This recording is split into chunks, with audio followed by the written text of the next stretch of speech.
Hello friends, welcome to my channel SushantChessWise. Today we are at the next topic of calculation training and we are going to discuss three positions today.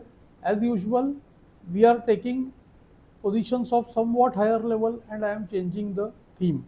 So do try to calculate the moves first and then try to match with my answers. So this is the position in hand with white to play. So let's get started with this one. We see that the black king is somewhat alone. There are two defenders, knight and bishop, and white c already has lot of attackers, bishop, knight, queen, the other bishop, and many suggest that the knight on f3 should also be counted because it is heading to g5 and the rook will be opened. So indeed there are lot of attackers, four straight away and two more which can join. So candidate moves are see not very difficult to see over here. You must have easily spotted the moves bishop g7 and knight h5, right? These two are the great options. First either we capture the bishop or first we open the pawn on the g file. We want this to move. So more logical seems bg7. Let's enter that. After bg7, kg7, knight h5 comes with check, gh. The only trouble here is after bh7, kh7, the queen is not coming to g5 with a check. See, that is the thing. And knight g5 check will just allow the king to either go to g8 or g7. So there is no forced win over here.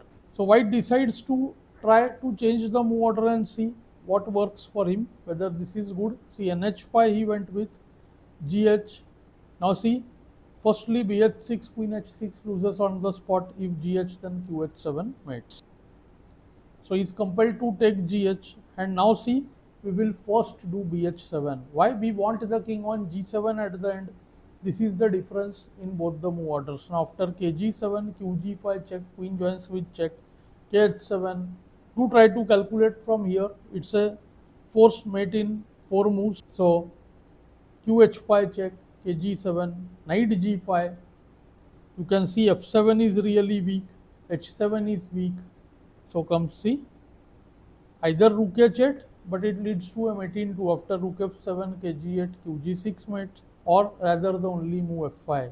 Space is allowed for the black king on f6, right? But there is a mate in 2 here.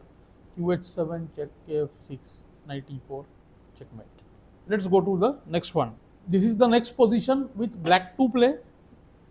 I try to make these positions in a hierarchy of difficulty. So this is little more higher than the previous one, but everyone may not think so. So what is happening here? See, very easy to spot the powerful bishop on g7, right? It eyes the whole diagonal and the queen wants to jump to f6, creating deadly mating threats all along. Okay, so this is the main thing that black has in mind. The point is, this knight is the defender, so the candidate moves are see too easy. The rooks can take on e4, or first we move this knight to chop off on f3 or c4 and then penetrate. Just see nf3 here, because we are forcing the pawn to take, we are reducing options as compared to nc4, and here we have to actually see which rook should take on e4. That makes all the difference. Many people think that whichever rook takes it is same. See, it rarely happens so in the game. We will have to figure out the line. We will start with rook at e4. That is very logical, and because the f rook, the higher rook remains. Otherwise many suggest we can take rook f e4 because the e8 rook will either e2 queen. Okay, but it's very difficult to judge this way. I will show you both. You try to figure out the difference. Let's say after rook f e4, f takes e4, queen f6. Now see, white cannot wait here. He can't play move like rook f1 because see, qa1 check, kc2, qb2 check, kd3, qc3 was the mating threat. But here white can play see rook d3 guarding the c3 square. Now see, after queen a1, kc2, black can only repeat the moves. See, qb2, kd1, at the most qb1. There is nothing much going here. See, we can take a2, bishop c3 will just allow rook c3 bc and king takes c3. So this is not a forced win. In the game, whereas black went with rook 8 e4, fe4, queen f6, see, same line runs through, rook d3, we have the same position, but the black rook on f4 is intact this time. which is the more active one. So see rook f2, this is the winning move. Of course, black should not ignore queen takes f2 because see, it's two rooks for queen position. We need to calculate somewhat more. Now we know the threat again. Queen cannot move because of qb2 mate. So queen f2 forced. Now see, first check kc2, snatching the a2 pawn as well with check kd1 and queen takes knight. Now we see two serious problems. One, the bishop is heading to c3, and second, see these two pawns are very powerful. a5, a4, b3 is a serious threat. Let's say white went c5 in the game. He didn't resign here. After qf3 check, rook e2. Now see queen e4. White decides to resign.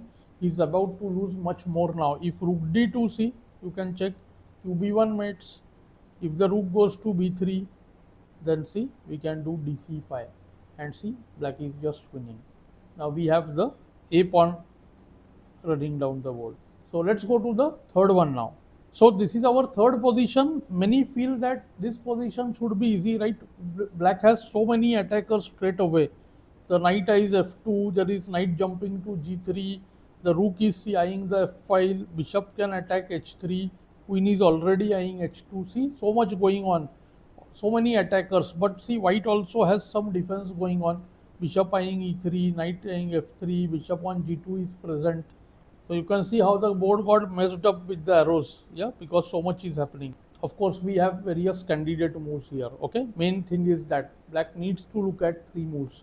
One is see nf2, main point of attack, focal point we say.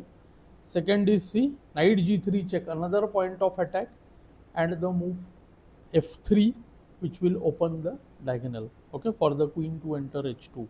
So let's start with nf2. Unfortunately, nf2 fails here. King f2, and see there is no queen e3 because just bishop takes, pawn takes, and see after the bishop is taken, king can just hide on g1. It will be really safe over there. So this fails. Knight g3 looks really appeasing, but after fg, nf3, this one is way better because here it looks like there is some compensation.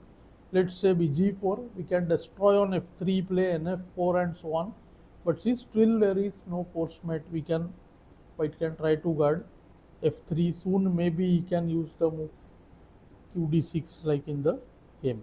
So black decides to play the move f3, very strong move because the point is very simple. If knight takes on f3, which is almost forced, I'll show you both. If bishop takes on f3, then see queen h2 on the spot, game gone. There is no defense possible to the two threats.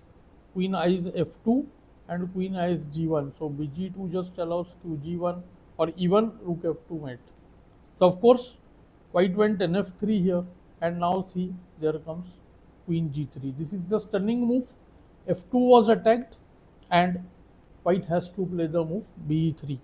Now black goes bg4. Many students ask me why not play queen h2 here itself, because see knight cannot take on h2. Knight h2 allows see knight g3 mate on the spot, like the game it is. You must have noted this rook plays a major role in the checkmate. So there will be queen f8 check, and after see queen f8, bf8, knight h2, there is no mate. This time knight g3 is see just met by fg3. There is no rook on f8. So one has to be really careful in a winning position. Black goes bg4 here, not just to attack f3. See, we are threatening on f3, very true, but he protects the f8 rook with the a1 rook. Now queen f8 can be replaced by rook f8. qd6, stopping qh2. Black goes be5. It's indeed game over now. After this, the queen has to move. Of course, we know fg allows ng3 mate. So queen d3, and here see queen h2. Absolutely no defense. You can see that bh3 allows bh3 mate. Otherwise, the threat is qg1 followed by knight g3 mate. In the game, he played knight h2, and see knight g3 was checkmate. So anyways, there was no defense. So this way we are going to extend this lesson and take various different motifs of middle games. I hope you are liking these lessons. Do let me know in the comments below. Thanks for your time.